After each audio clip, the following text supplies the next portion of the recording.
Hey, happy day. I'm in Los Angeles as we speak, and yesterday when I arrived, I went into a Walgreens store and a couple of funny things happened on the way there. Firstly, there was a gas station. It was almost $7 a gallon. As if that wasn't bad enough, I actually got to the Walgreens and there was a guy in line, probably mid-50s, kind of looked a little bit homeless, but he had a new tattoo. Pretty bizarre stuff. He had a mask, a COVID mask tattooed on his face. What's up with that? How do you comment? How do you look at him? But it looked like a real mask until you get up close. But he had some other little things going on there as well. Just saying. Things have changed in the world. Hey, elections, midterm elections coming up in the US of A. And so there's a lot of election talk. So I wanted to kind of talk a little bit about 2020. So many people say that when Trump says the election was stolen from me, they say he's a nut and don't talk about that anymore and it's a bad thing and it can't be true. I've always said it's not who votes that counts, it's who counts the votes, right? Who knows what happens, and we'll never be able to prove anything, but he does keep talking about it, and I did want to share a couple of things with you.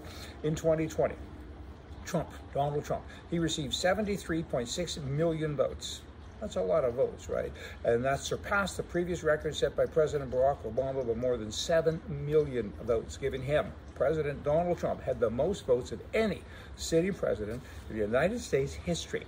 That number has set the record for the most votes ever received by a sitting president, again, surpassed Obama's 65 million popular votes in his 2012 incumbent victory. So as an incumbent, he won more votes than any president ever. Okay, Biden, he ended up with 79 million votes. Okay, that was record-breaking voter turnout numbers, and Biden in the 2020 election had more votes than any presidential candidate in the history of the country. Okay, break that down and, kind of, what do you think about that? Was he that popular? I remember, I'm at a loss for words. Who knew? I would have thought that. But I remember the night before the election, Trump had a rally. There was upwards to 200,000 people attended, and Biden had one, and there was 800.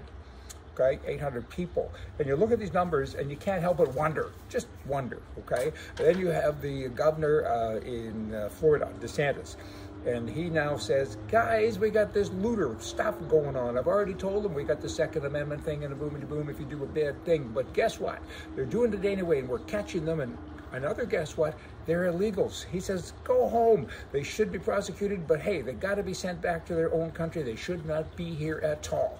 Kind of a dig on Joe Biden and border control or lack of so accurate stuff.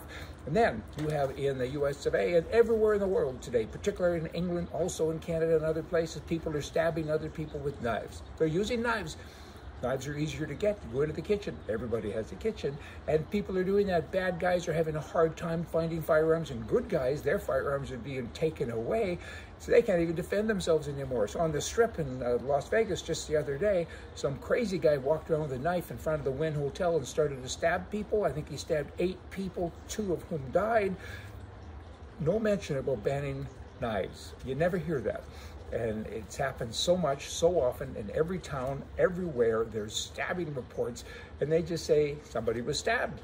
Whereas if you were to have that same thing going on with guns, it'd be a whole different story, right? That's because guns make noise, maybe? I don't know. But gun control laws, think about them.